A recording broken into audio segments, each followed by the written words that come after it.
My name is Heather, for those of you who don't know. I'm a musician. I have a band called There. I'm also an audio engineer. I have a studio called So Big Auditory. And I'm very passionate about DIY, not just like DIY music, but the ethos of DIY and just learning to make things yourself and not being dependent on capitalist modes of production to give you the things that you need. So this is why, part of the reason why I'm doing this video right now is I want to show you how simple it is to make cables of your own, and you can do a good job when you make a cable of your own. You can support the people who design and make cables, people who are actually like doing the innovation in the cabling industry, and people who are like learning new things about materials and like theories of wiring things. Like, you can more directly support them. You can save a lot of money. You can learn just more about what makes audio tick and how your signal gets from point A to point B and what happens to it in the meantime, and it can help you understand your signal path more. And I feel like the more insight we can get into our signal path, the better, and the more educated we'll be about the sounds we're hearing because we know what's happening to them.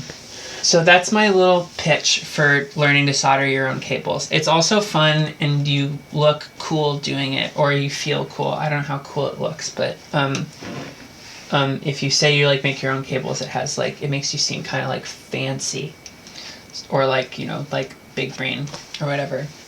So I think what we're going to start with is talking about the principles of soldering first. So right here is a soldering iron. All it really is an electrically heated stick of iron that heats things up to a certain temperature. And the other half of the equation is solder, which is made of many different things depending. But this is a 60-40 blend of, I believe it's silver and lead. And this solder has an extremely low melting point, means it melts at a very low temperature relative to the temperature that other things melt at. So you're using this soldering iron to just precisely and intentionally transfer heat from one place to another so that you can melt solder in specific places to glue specific things together. That is it. That is all that you are doing. It is extremely simple. The practice of it takes time, like all things, but the principle of it is very, very simple. Some good practices when you're soldering are to, as you see, I have this soldering station here. It has this wet sponge down here. You want to keep your soldering iron tip clean because junk and unwanted bits of metal can build up on the iron and interfere with the heat transfer. It can cause like slag to get into your joints that you're soldering together, and it can just disrupt like conductivity. It can make things like smell bad. It just like it's bad. So keeping your soldering iron tip relatively clean and being diligent about it will make your joints go by faster. It'll make them cleaner. It'll make them more conductive. It'll do all those good things. The other thing is that soldering, even though you are like technically working with metal, like you want to use as little solder as possible. What you want to be focusing more on with your time is making sure that you're using the iron to properly heat the things that you want to solder together, making sure that their temperature gets high enough that when you put the little bit of solder in there, that it'll flow really evenly and really quickly to the things that you're fusing together. So don't think so much about throwing a bunch of solder in there to make sure it's really stuck, but think more about making sure that you're transferring heat in a more complete and efficient way so that the things will automatically stick together when you put any kind of solder on it. So I know that this is talking a lot about theory, but it'll all come to make sense when we start putting things together. And the last thing I want to say is that I have this plugged into a soldering station right now, which has an attenuator on it, which will prevent the iron from running at full wattage, so it'll be at a lower temperature, which I think is generally recommended because if you keep it at the lowest possible temperature that you need it to be to melt solder, then you'll prevent accidentally melting other things that have a higher melting point or burning something, which can also create slag in your joints. And that's just another good practice to have, is to get an attenuator so that your iron is running as cool as possible while still being just hot enough to melt the solder. So that's a little bit about solder. I hope I didn't go through that too quickly. So what we have here is we have balanced cabling. If you've seen a balanced 1/4 inch, cable or an XLR cable, they are the same kind of cable. They just have different connectors, and this is the kind of cable that they're made of. This is a very high gauge wire, meaning it's very thin, which is what I wanted it to do. So it's a little harder to work with, but I'm going to open this up and I'm going to show you what's inside this. So I'm going to take the rubber off with this wire stripper. We're going to take a look at what we have. So we have inside this cable are three things. All these frayed loose wires is your shield and your ground wire.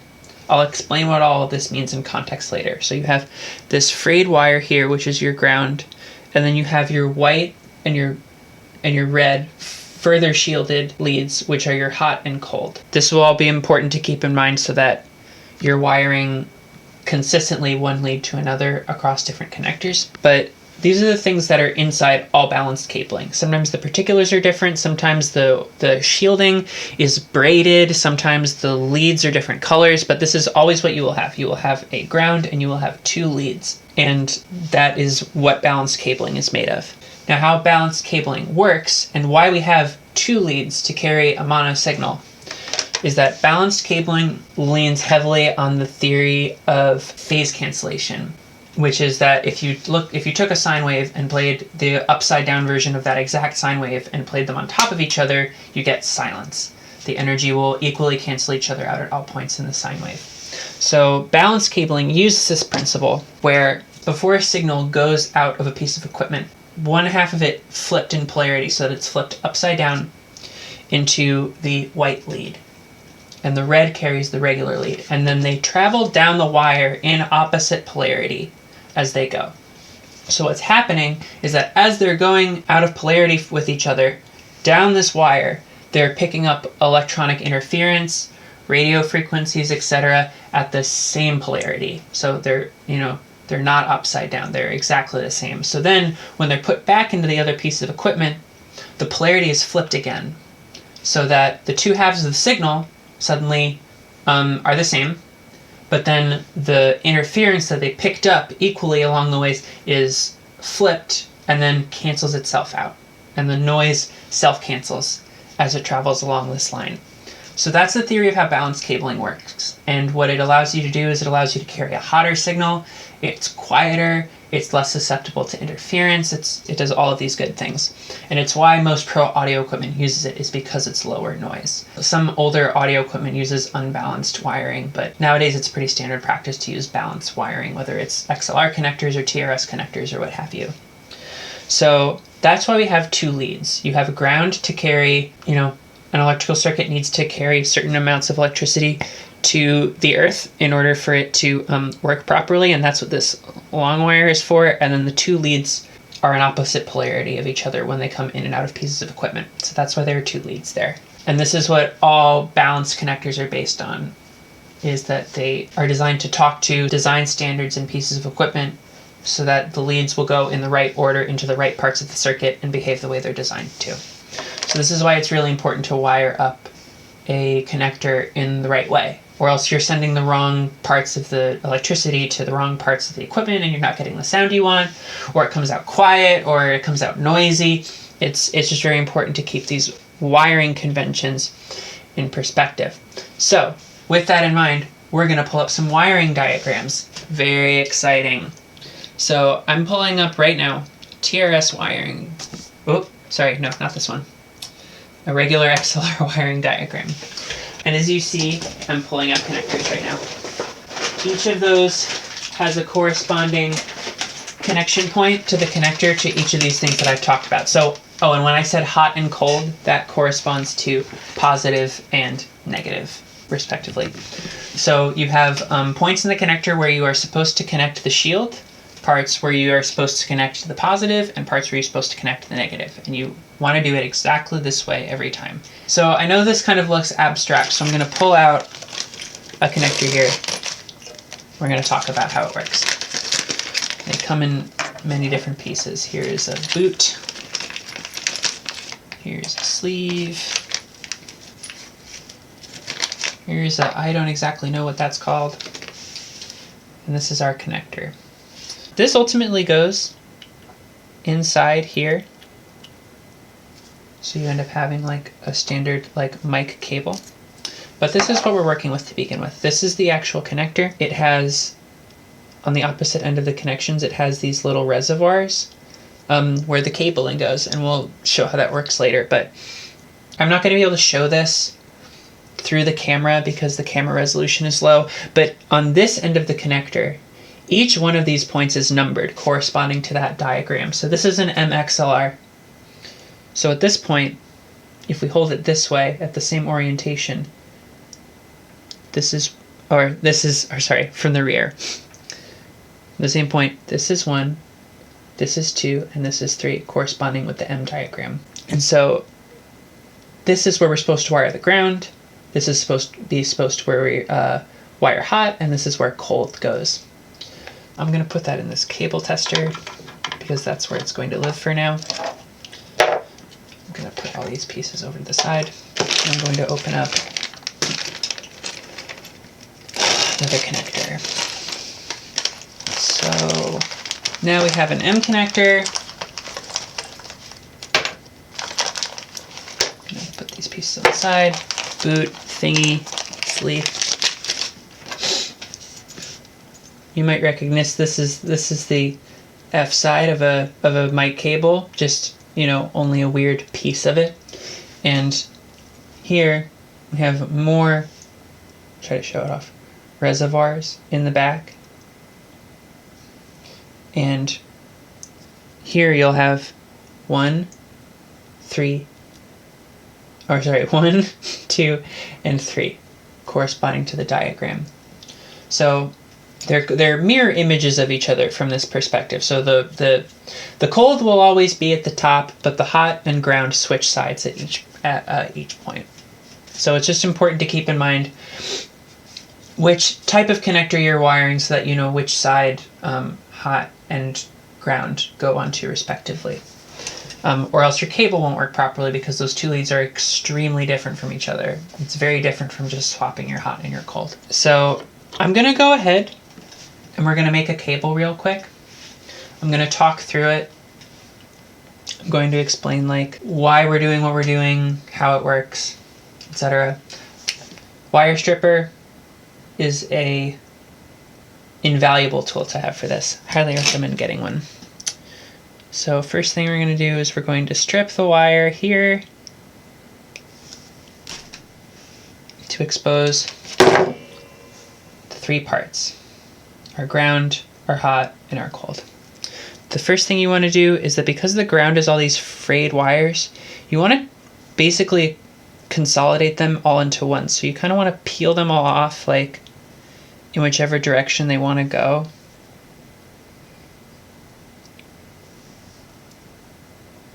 And kind of wrap them around to be like on the same end of the connector like that.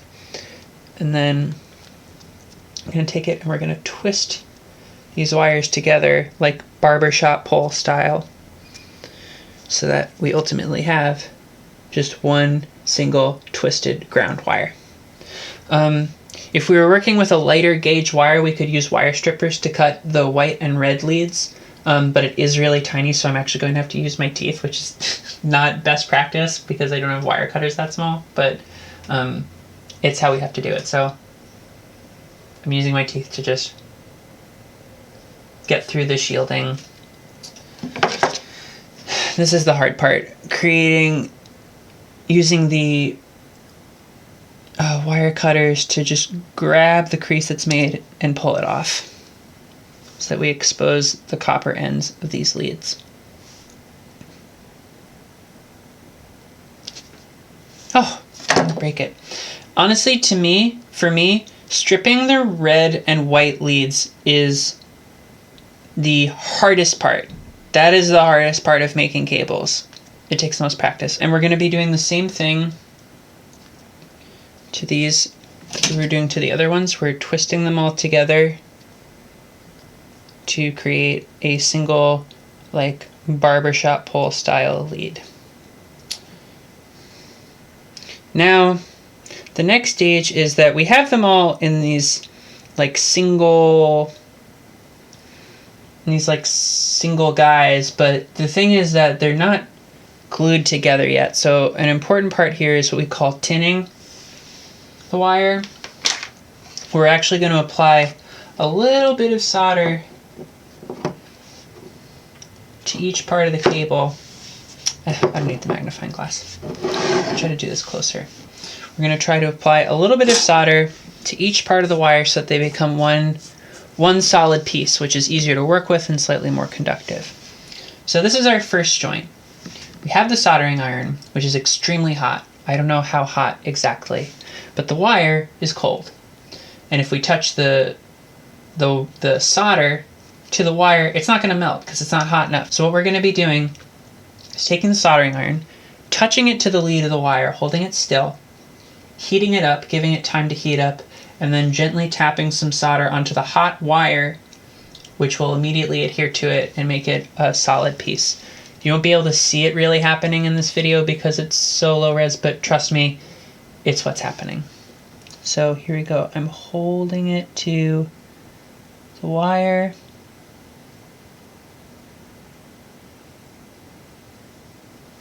A little smoke comes off. And now I have a little bit of solder attached to that cable. I'm going to wipe off my iron again so it's nice and clean, and we're going to do it for the red lead. I drank too much coffee so my hands are shaking. So we've done these first two, and the ground wire is actually the hardest one to do because there's the most space between all of the different wires because they're the biggest wires. So it takes the longest for it to heat up, and what I usually like to do here is tap just a tiny bit of solder onto the iron directly and touch that solder to the wire, and it just transfers the heat a lot faster than just a dry iron itself. So I'm going to do that really quick. Just tap a little bit, push it to the wire, and then touch the solder to the wire and not the iron. And then we have a nice clean tin of the ground wire.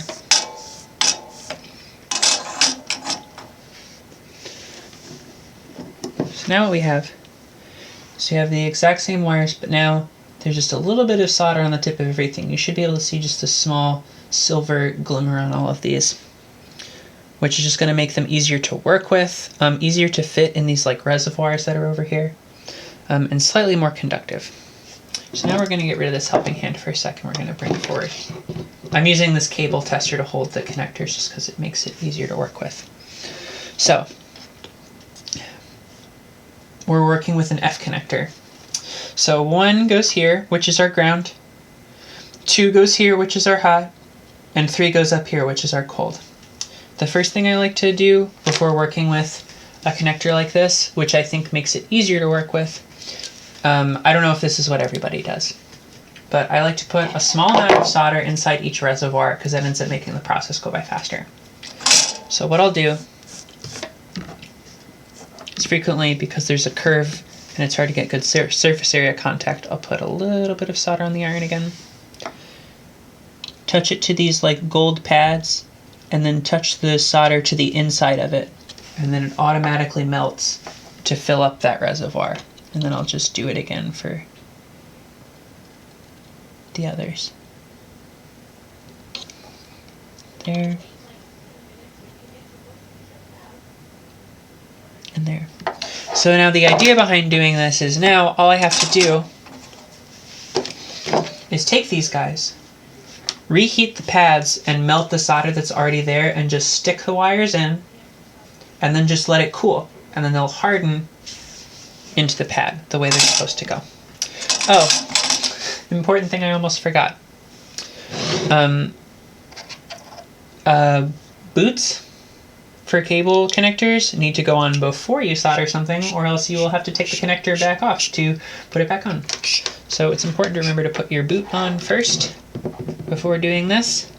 Bring this nice and close. So what I'm going to do is heat this pad again. Oh, look at me, I almost forgot to clean my iron. Put a little bit of solder in there. Wait for it to get shiny so I know it's melted. hold it there long enough for it to cool. Actually, I didn't get it in far enough because I forgot I had to strip my white lead twice. So now that's soldered in cleanly. And then what I usually do with the ground lead, once it's cooled down a little bit, is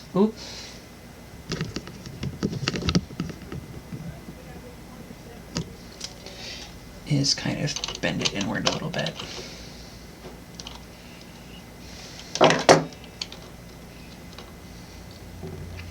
Now with the rest of these, the other beautiful thing about just putting in the solder in the reservoir is you can just wedge connectors or wires inside the pads, and then all you have to do is heat up the pad and they'll go right in.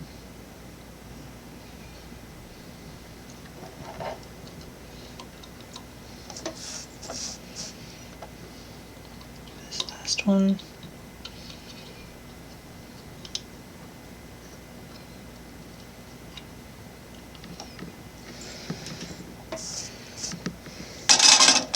Now keep in mind, I know that I said you want to leave the iron for a long period of time to heat it properly, but you don't want to leave it for too long because a plastic connector like this, it can melt and burn, and it can become harder to work with. So what you want to make sure you do is that when you're putting your iron down, you're making a good amount of surface area contact with the thing that you're trying to heat up, because the more surface area you have in contact, the more heat that's going to be transferred over. If you're only making a tiny bit of surface area contact, it's going to take forever for that heat to transfer.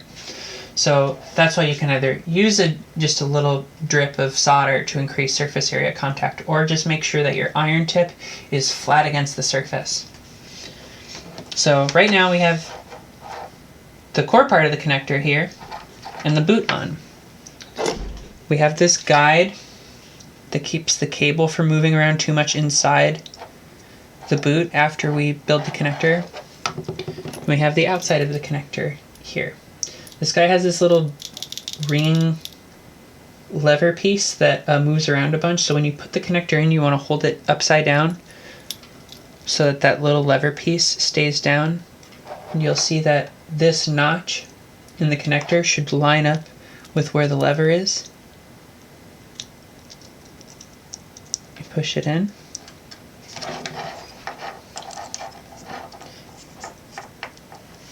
And this crease in the boot, see how this is it's solid except for this crease piece? That should be aligned with the lever as well. So you want to just slip that in. And then the boot just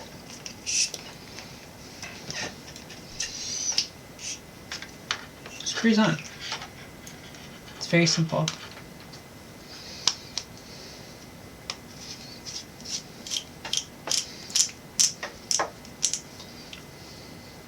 So now we have half an XLR cable. And the boot is basically keeping the wire from moving too much, so we can kind of just like dangle it. And those joints we made aren't even being stressed that much because of the design of the boot. So now we're going to rinse repeat. We're going to try it for an M-type connector. So we're going to strip the wire again. I'm going to try to do this more cleanly this time than last time. Whew. Clean. We have the ground here. Peel off the ground.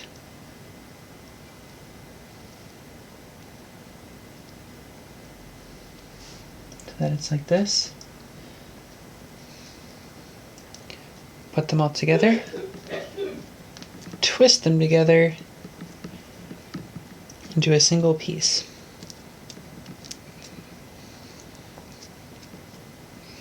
Now we're going to strip the white and the red leads again.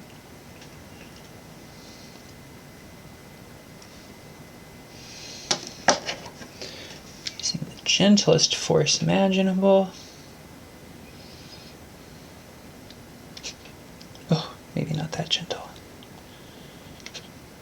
Beautiful.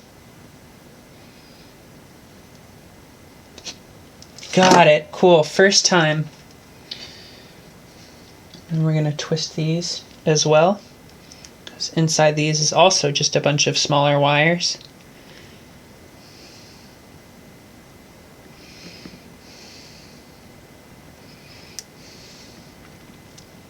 Okay. Now it's time to tin them. Once again.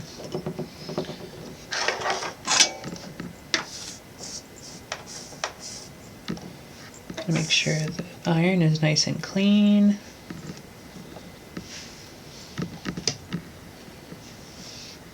Got my solder ready. We're just going to tin all these guys really quick.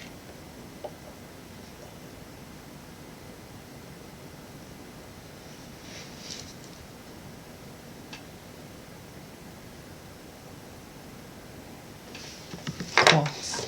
No weird burns this time. Don't know what caused that last time. Tinned. Probably easier to see the tinning this time. Silver's a little brighter. Then, like last time, I'm going to take the boot and put it on first, so we don't regret not putting it on later. Now, remember we're looking at an M-type connector here, so the top of the two in the diagram below my head. So we have 1 ground, 2 red, positive, hot, and then top we have white, cold, negative. So once again the white's at the top, but the ground is going to be on the left, and the hot is going to be on the right, which is the opposite of what we did last time. Just important to remember these things so that you don't wire something incorrectly. So we're going to fill these reservoirs again with just a little bit of solder, not too much.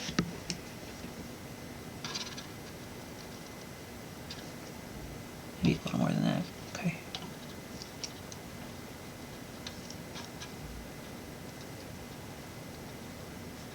Cool.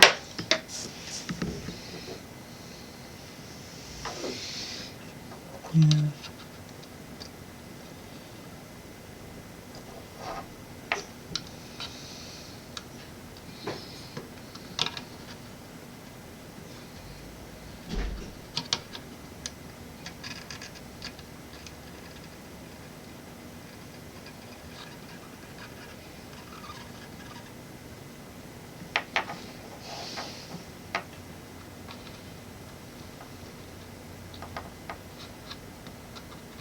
Oh, this one has to be bent a little bit to stay in that reservoir.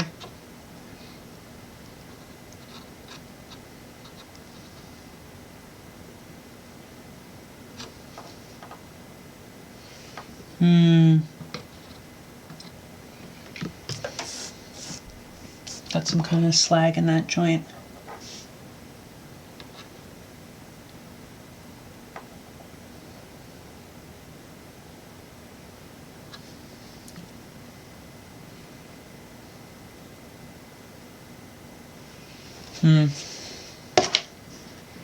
Something weird's going on there. I'm going to take this lead out.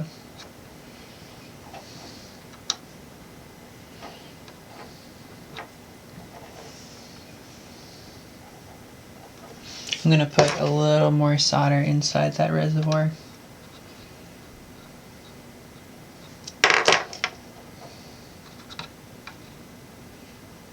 That's better.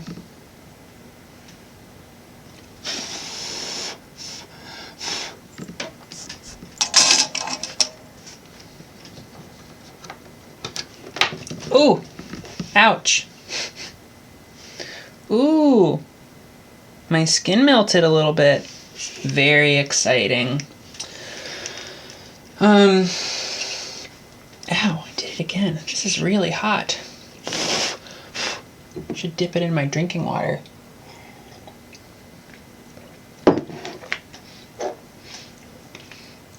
Okay, so we're going to put the guide on here because the connector is now attached. Now, the M-type XLR outsides have this notch. This goes in the top of the connection. So actually, it's on the opposite side of the middle prong. So the middle prong should be in the bottom with the notch in the side at the top. Push it in that way. And frequently, if the connector doesn't go in properly by itself, you can use the boot to push it in the rest of the way without putting too much stress on the cables themselves.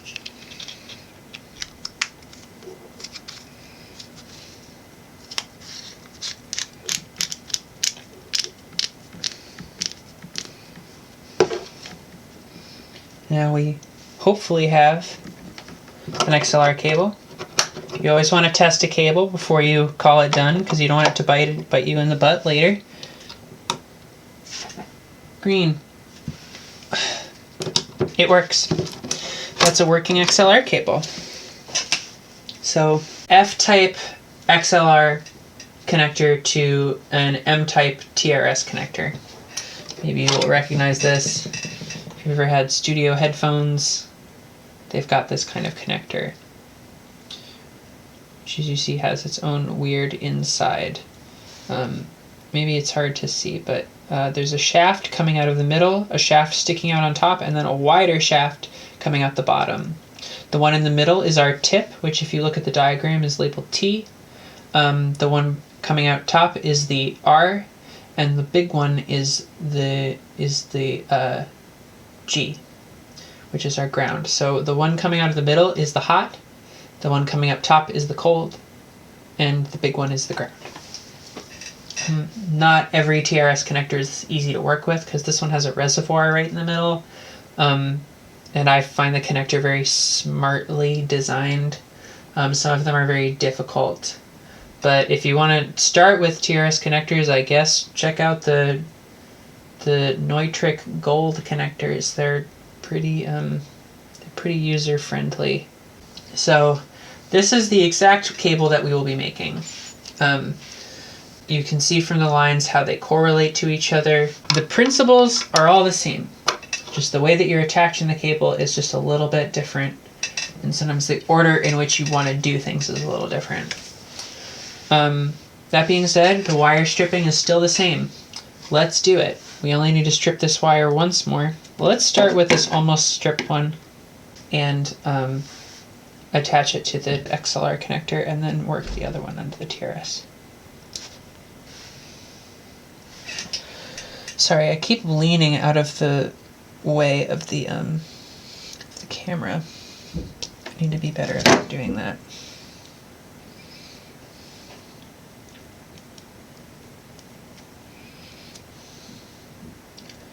Wow, it's only been 50 minutes. This is going by really quickly. I was worried this was going to take hours. Okay, so, oops. Next stage, tinning. I'm not using them.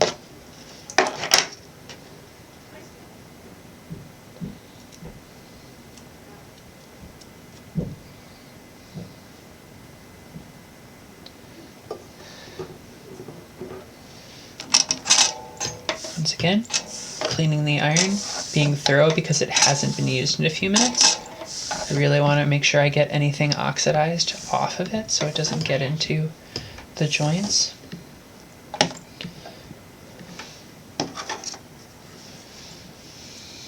Let's tin these leads.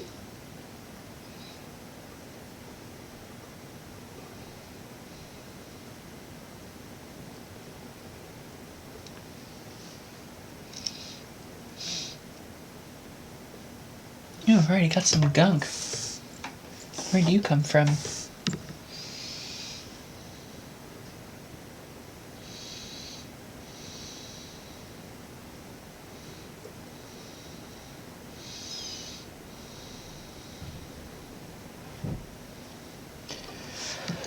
Okay. So we're done there. This ground actually has a couple extra bits coming off, so I'm just going to trim those with the wire cutter so we have something nice and clean. We have our tin there.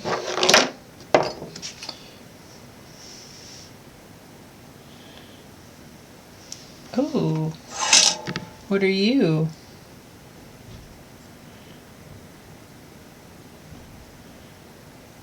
had a weird solder lump in the white lead that would have gotten in the way of getting it inside the reservoir properly. So I'm going to fill these reservoirs really quick. Remember, first thing, clean iron. Maybe just have a little bit of solder at the tip. Transfer the heat faster.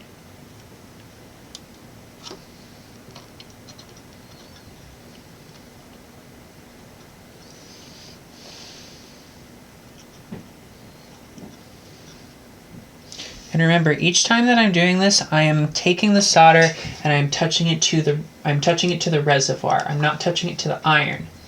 I'm touching it to the reservoir, which is hot enough from the iron to melt the solder on contact. Always remember that. Don't just keep pouring solder onto your iron. It'll just get globby and it'll fall off and it'll burn your wood table or your leg or you don't want to get molten solder on your leg. I've done it before. It's not fun. It scars. It's very bad. So make sure that you're pouring the solder, you're feeding the solder into the component that you are heating with the iron. And that's how you'll get the best transfer of solder onto the thing that you're looking for. Next stage, we're going to put the boot on. Always put the boot on. The worst mistake, the most frustrating mistake you're going to make is forgetting to put the boot on, because then you got to desolder stuff, which is very annoying. And if you can go through your life without ever having to desolder something, you've lived a good life. And also keep in mind, I meant to say this earlier, that you don't just need to use these principles to make new cables. You can use these principles to fix cables that you have that have stopped working. As long as there hasn't been a kink in the wire that's caused it to stop working, a lot of times like a lead has come loose. And you can recut the wire, strip it down again, and just reapply it, and you can save a cable that you had that wasn't working for whatever reason. So if you have a cable that isn't working, just like take it, like unscrew it, unscrew the connector, take a look at it, see what's going on with it. Is it a solderable fix? Do you see a lead that's just broken off? Then try fixing it yourself. And if you didn't successfully fix it yourself, the cable was already broken and you didn't break anything. You know? So once again,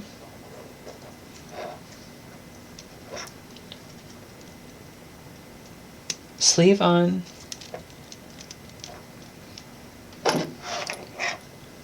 This is the lever guy. Lever down, notch in the connector, down. Push it in.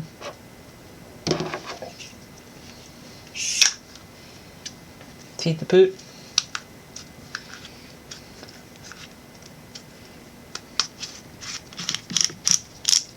Put it on. So now, coming to the last part, the practical element of this, which is working with this TRS connector. So what we have in this connector that's different from an XLR is that in the center there is a reservoir, very similar to the XLR connector. Above it is a tab with a small hole in it, and then below it is this larger reservoir for where the ground goes. Now, generally, what I like to do is I like to do the hot first. Although something I'm realizing is that I would actually want the white, because of the design of it, I would want the white lead to be longer than the red lead. So I'm actually going to use the wire strippers to cut off just a little bit of the tinned part of the red lead to give me more room. I'm actually going to chop off a good proportion of the ground part of the tinned part of the ground wire. Give me more room there as well. The white just seems to need to be the longest one in this particular interpretation of a TRS connector. So the first thing I'm going to do is I'm going to fill this reservoir, just like we did before.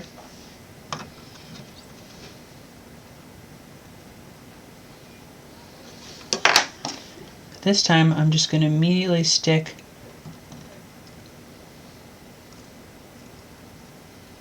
the red wire in.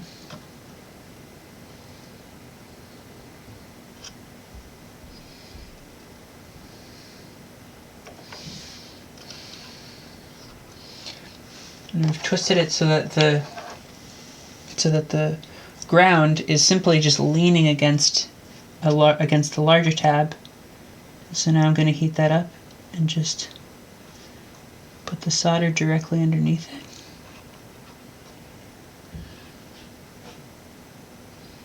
Give it time to transfer heat from the solder to the cable.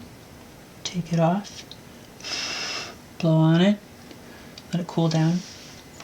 Now, with the cold, it has this tab with a hole in it. So what I'm going to do is I'm going to feed the wire through the hole from the inside. So it's just sticking out on the other end. So it's coming through this, and you can maybe see it. It's just poking out a little bit. It's coming out like a little wiener. Sorry. So we're gonna solder at that point where the cable is touching the outside of the connector.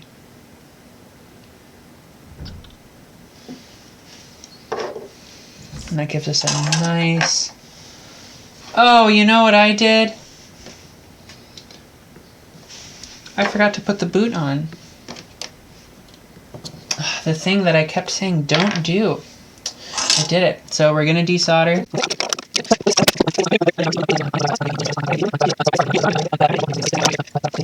That's a 5-minute mistake. That costs you 5 minutes of your precious life. Don't do it.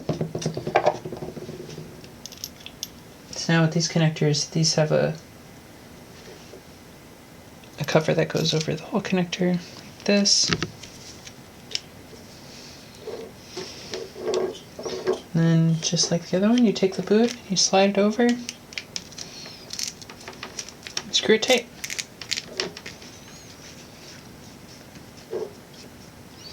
Now we have to test it.